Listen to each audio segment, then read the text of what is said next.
women are better at raising capital. And if you look at VC firms, they make more return on investment than males do.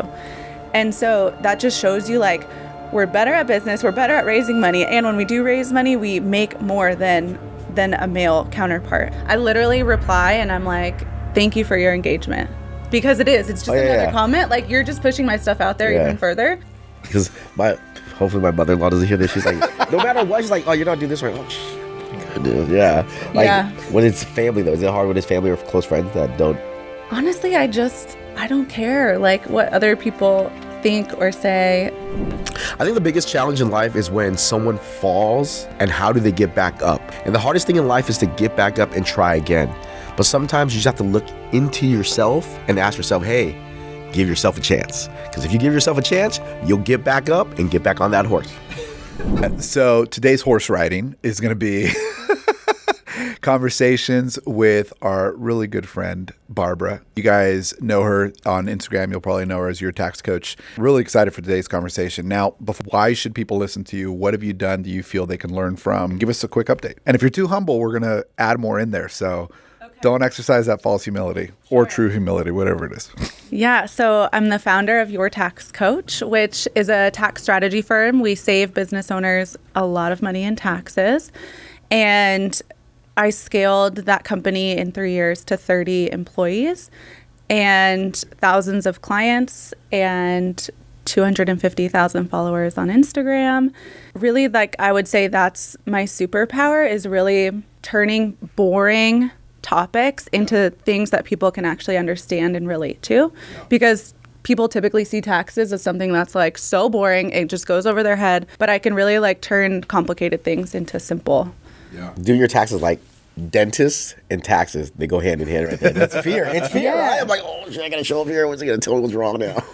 Tell me what's gonna owe. We had a poll actually one time on our Instagram where we said, would you rather go to the dentist or do your taxes? And people said they'd rather go to the dentist. Really? Sure. Actually, I would rather go to the dentist too, because you come away with nicer teeth. But I guess working with you, come away with a lot more money to pay for nicer teeth. So that's awesome.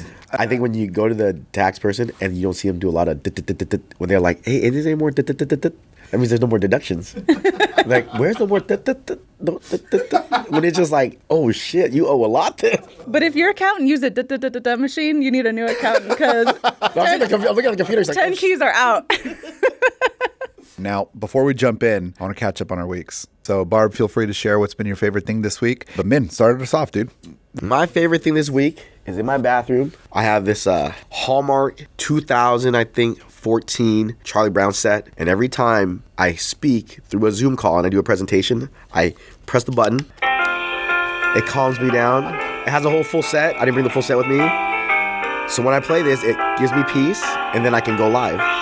Because sometimes, you know, you have all these voices in your head, no matter how many times you speak, tells you like anxiety, like you're going to mess up here, you're going to mess up there. But when I hear this, it like calms me down. And then when I go live, it's solid. Yeah, that's beautiful. As you can tell today, I'm a lot more peaceful. You are. My favorite thing this week, we brought in Sidecar Donuts, went to go get it this morning. And it was my favorite because it was sweet. We took our two boys there. It was my oldest son's birthday. And my youngest son, it was the first time I went to the donut store with him. And he kept trying to like stick his little fingers through the glass to grab the donuts. And just like seeing both of them enjoy the experience was super warm to my heart because it reminded me of like how grateful I am that my oldest son made me a dad and just the privilege of that. And just seeing them like stoked on it was this small reminder of just what benefits I get to have right now in life. And so, yeah, that was really touching for me today. The next 13 years are going to be rough. He's breeding them. But my favorite thing, I mean, we just started this week like a 2-month RV trip. And that's like our favorite thing is just like the simplicity of living in an RV. Like it's a small space. You can only have a certain amount of things and you get to just travel. And we just love it. That's awesome. Yeah. Were you going outside of California or is it just California? We're staying in California the whole time. Well, we're flying to Florida for a week. Yeah. And it's really cool to see that's a brand you've built through your entrepreneur spirit. Yeah. So I'd love to hear a little bit more about that. What even made you like dive into all this? Like what made you convinced this is the world you wanted to be in? Yeah. So in college, I got pregnant And so I switched my major like 5 times. I think my original major was like criminal justice. So then I started working at a prison, an all-male high security prison for 5 years, and like quickly realized that is not what I wanted to do. So I switched my major a few other times and then landed on marketing at Cal Poly. But then I got pregnant my junior year. So I went to our career counselor and was like, hey, what's like the one major, like 100% the day I graduate, I'm going to have a good job because I need to take care of this baby. They were like, accounting. And I was like, damn, like, I don't want to do accounting. But I switched to accounting. And so that's really how it like started. But I've always loved math. Like one of my other majors was stats. So I thought I wanted to do like be a statistician. So math was always kind of there, but never really like thought of accounting as what I wanted to do. And then so I went on, I got my master's in tax. And then it wasn't until I like started my business where I really like dove into my purpose. Like, why do I feel so passionate about taxes, right? Like, it doesn't seem like that cool of a thing from the outside. But to me, it's really like saving business owners money in taxes isn't just saving them money. Like, I'm saving that family money. And we've had clients be able to adopt a baby because they saved so much money, where like before, if they didn't get that tax refund, they would have never been able to afford a $50,000 adoption fee, you know, or buy their dream car, or take their kids to Disney World. And it's those moments that it's like, that's what we're doing. We're like creating wealth for these families. Changing a life. Yeah, changing their life. And then I dove even deeper, like, why does that matter to me? Like, why is that my purpose of like building families' wealth? And I always come back to this moment. I was like 12 years old. I grew up super poor, and my mom was working at Taco Bell. And that was back when like you actually got a physical paycheck on Fridays, you know? And so I saw my mom, like I went with her to Taco Bell to pick up her paycheck, and she signed the back of it to my dad. And I was like, why are you doing that? And she's like, well, I give it to dad every Friday. And he in turn gives her like a $20 allowance. And that moment like stuck with me my whole life, where I was like, I will never like rely on a guy for money, but also like I don't want any families to be in that place of just, I don't know. It just felt yucky to me. Yeah, not having freedom. Yeah. Yeah. Man, that's crazy. I feel like we can go in so many different parts of conversations with that. First of all, the way you started that story, you scared me because you said, so I got pregnant and then I worked at a prison. I was like, whoa, wait. Like, what happened here? No. Yeah, I know we've talked about this before too, Barb, but like, especially in our friendship, you know, you've helped me a lot to realize that there needs to be a higher confidence of what I deserve, right? And you've given me coaching on that and guidance, which I'm super grateful for. But I look to you and I'm just like, how the hell, right, did little Barb have this confidence? Do you think it was just naturally who you are and now you're blessing people with like the natural gifting you have and you're trying to encourage them to have it? Or do you think there was something from a nurturing standpoint that just triggered going, I deserve better? Because like to your point, Min, right? Like to see your mom do that, people will be like, oh, that's what I deserve, right? And that's what happened in my life. I see the trends that my family took and I'm like, this is where we're supposed to be, right? We're supposed to be in this category on this side of the tracks. Yeah. And for you, you're like, F that. Like, that's not where I'm going to be. Like you had this like instantaneous definition of what is right for you. Yeah. Like, where do you think that came from? I think part of it, like I was born with that. And then also just like my natural rebel in me too was like anything my parents did, I was like, I'm not going to do that, right? Like I grew up with drug addicts. So I was like, I'm not going to do that. Or poverty. I'm not going to grow up like that. My family's not going to have that when I'm older. And growing up, my parents took that as you're not grateful for what you have, or you think you're better than all of us. But really it was just like I had this knowing inside of like, I deserve better. Yeah. Like, I don't want to be around all this chaos. Like, I don't deserve abuse. I don't deserve any of this. And so part of it, I think I was just born knowing that, but then also just like being a rebel and just like, I want nothing to do with that. I'm going to be the exact opposite. I love that. So one of the things that Min brought up at the beginning of this was kind of a theme we've seen with a lot of entrepreneurs, right? Like they fall off, something big hits them, and then they jump back on. And me knowing you from a personal standpoint, I know you've had a lot that you've had to like push through. How much would you correlate to these tactics that you're doing as means of helping you get back on the horse? Honestly, I think it's more so from having like such a tumultuous childhood and having to always like get back on the horse of like, nothing could be as hard or as bad as that. And so no matter what happens in business or in life now, it's so much easier. And I think that's really it, rather than, I know we keep talking about the woo-woo stuff, but I think that's really just, it's always been in me on like something hard happens. Okay, you figure shit out and you just keep going. Yeah. So then it translates into business really well of like owning a business is not easy. Having 30 employees is not easy. Like stuff happens every single day, but just coming back to yourself and being like, okay, it's not that bad. And like having a really good gratitude practice, I think helps a lot too. Yeah. I definitely want to get into some of that tactical piece. Like, so if the theoretical piece is I've had an innate discipline now that I can always get back on. Like, it's not going to be that bad. The story I'm telling myself is that I can get over anything because I've already gotten over the hardest thing. Right. And so now as you get curveballs thrown at you, right, and one of your employees didn't respond to a VIP client quick enough, and like, you're going to, like, I've been in this circumstance, right? Now I'm going to see that client tonight for whatever, right? Or like, we're going to do a podcast together, and you're just like, right? Like, in those moments, like, you're sharing the gratitude piece. What are those gratitude pieces that you see? Like, what are you doing that helps you zone back into that discipline a lot faster and go into the discipline with joy?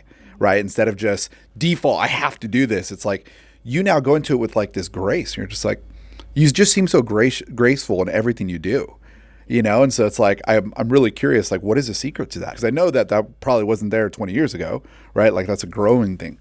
Yeah, really, I think it's gratitude. And physically, you cannot be in any other emotion when you're in gratitude. So like, you can't be fearful, you can't be scared, you can't be mad. Yeah. When you're truly in like a gratitude state. So it's really just like being thankful for anything and everything. Like, I'm grateful that I woke up today. I'm grateful that I can move my body. I'm grateful that I woke up and my little one is giving me snuggles. Like the little things where like nothing else really matters. Even like if an employee doesn't respond to someone, like I'm grateful that I have this employee that really truly cares and everyone makes mistakes.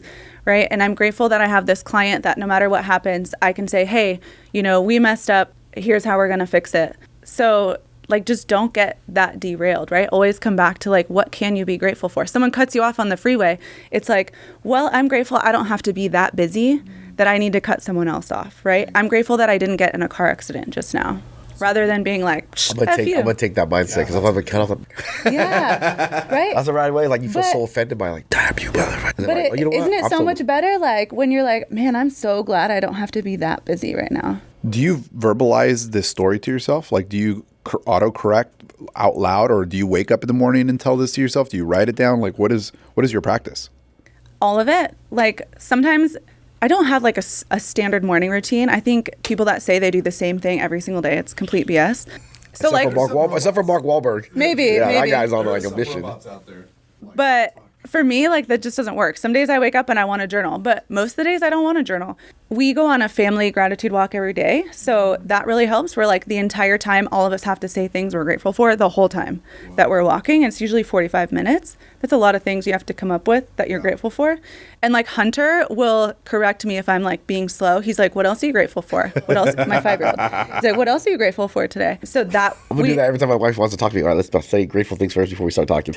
That is actually like really helpful if you're gonna have a hard conversation, like with money, for example. That's hard for a lot of couples, and it's triggering. And usually, like, two people have different takes on money. Yeah, it's like, hey, okay, let's start with 5 things we're grateful for about each other, and then I bet you're gonna have a better conversation about money. We're gonna see our in-laws. All right, let's name the 5 things we're grateful for before we go see our in-laws. Yes. Right before Thanksgiving, it's gonna be popping off the shirt now. Yeah, I'm gonna use that for sure. So yeah, sometimes written, sometimes verbal, and then if I am in the car and like someone cuts me off, I literally say it out loud, like, wow. I'm so grateful. I'm grateful that. I think that's super helpful. I'm going to play devil's advocate here for the sake of the listener. Somebody could look at your life, right? They could see how successful your business is. The fact that, you live in an RV right now, but it's beachfront RV property right now. They could look at you and go, well, it's easy for you to be grateful. Like, you have everything, right? You have all the stuff you want, like blah, blah, blah. See, I know you personally, and I know that there's so many hurdles that I look at you and I have so much respect. I'm like, dude, you turning your mindset of gratitude is something really sweet to see you do, because you have a lot of reasons to not be grateful, right? Mm-hmm. Like, all the temptations, couldn't be blamed for it. And you just continually make yourself a better person. And so if somebody is trying to judge you in that way, what would you say? Like, when people go, you have everything you need, why would you not be grateful? Because it wasn't always that way, right? You don't really truly know someone's story. Yeah. ever. Like you could even think you know their story, and they've written a book about their life, so you think you know it all, but like you really don't know what happens behind closed doors, and you don't know the trials and tribulations that they've gone through. And I always say, for the people that are like, oh, must be nice, or oh, you're so lucky, or whatever, like the people above you will never try to bring you down, right? It's always the people below you. And so all the people that don't own a house that troll. Yeah. Yeah. yeah, it's like, I don't know, at this point, the trolls just kind of like roll off my back. But I would just say, like, don't judge people. Yeah, I've really enjoyed, like, especially in the woo journey, hearing other people who focus on life and life coaching when they share the term of like, story I'm telling myself is, right? Like when you start identifying that there's an inward voice saying a story about you in the negative, and then you can hear other people's voices in line, and you can be quicker to go, oh, wait, I know where that voice is at, and I know how to reject that. It is so freeing. Yeah. And that's actually going to be the dovetail to my next question. I was very ignorant to what people's struggles were, like even in my own. Like I experienced some, stereotype stuff and somewhat racism just growing up from the ghetto and whatnot. But I think I was just so in my world, I didn't know what I was experiencing. And so now as an adult, I've experienced some like underhanded racism here and there. And I'm like, oh, so interesting. And so I've like been a lot more aware of it. And I know even on the female side, I've always been like, okay, like I know there's hurdles there. I feel like it's so tough now, like observing more and more. I'm like, man, it's so hard for women in success because if they're too strong, they're seen as a bitch. Right? And then if they're too weak or they're too nice, they're flirt. And it's just like, dude, that is a crazy line you got to balance out all the time. Yeah. And then I've also just started noticing that a lot of times I've seen, especially hanging out with you, that I have such respect for you and admiration. I'm like a fanboy, right? And then I see other people and they kind of sometimes they don't catch it. I'm like, do you guys not get how successful this person is? Like you guys are stupid. And so I'm interested, like how in that part of your journey, how's that been? And what encouragement would you give other female entrepreneurs who are really trying to get to that next level and they're experiencing it firsthand? I think it comes back to like that rebel mentality of like, there are those stereotypes of women can't do this or women shouldn't do that. What are their like typical roles in a relationship or business or a career? And I was always like, well, F that, like that doesn't have to be my story. So I think it is that like rebel thing again. And especially in accounting, right? Like the accounting world, what do you think of when you think of an accountant? You think of like an old white stuffy man who's like 77 years old. With the pocket protector. Yeah, right? We used to call him Uncle Sam. And in accounting, like every place that I worked at, 95% of the partners were male and 95% of my coworkers were male. But I still always thought like one day I will be a partner, just because all of these men are typically partners. There's nothing that's stopping me from doing that. And so I think it's just knowing like that doesn't have to be your story. And like the more that I research and learn about female entrepreneurs, we're actually better at business than men. When you look at raising capital, women are better at raising capital. And if you look at VC firms, they make more return on investment than males do. And so that just shows you like we're better at business, we're better at raising money. And when we do raise money, we make more than a male counterpart. And so I think it is turning. The tides are turning a little bit, right? And like right now, more females are in college than men, and that's never happened before. I mean, we could go on a tangent on if college is worth it, but I don't want to start with that. Do you like college? Nah. I think we're all on the same page. It's funny, like I couldn't have started my business without college, but for my kids, I'm like, they don't have to go to college. It's not worth it anymore. Yeah, I won't bring up what our conversations are in our marriage. I traveled the world. That was my college. Like I did 4 years of world travel, and I'm really grateful. But we will support our children whichever way they want to go. Yeah. I think that's really encouraging. Thank you for that. And if you're listening right now and you're thinking to yourself, I feel the tide's turning a bit, or you're thinking to yourself, that sounds like it's something that you can do, but you don't know my life situation, and you're defining your life like by whatever you've experienced so far. I hope you can hear this story and start being able to at least poke at that definition of reality and ask yourself, is this really all that it can be? And today's message, I hope, really benefits you and gives you the confidence to just even ask yourself, am I worth giving myself a chance? And can this life actually be something better? And I'll tell you right now, you are worth it, and it really can. Thanks for listening in.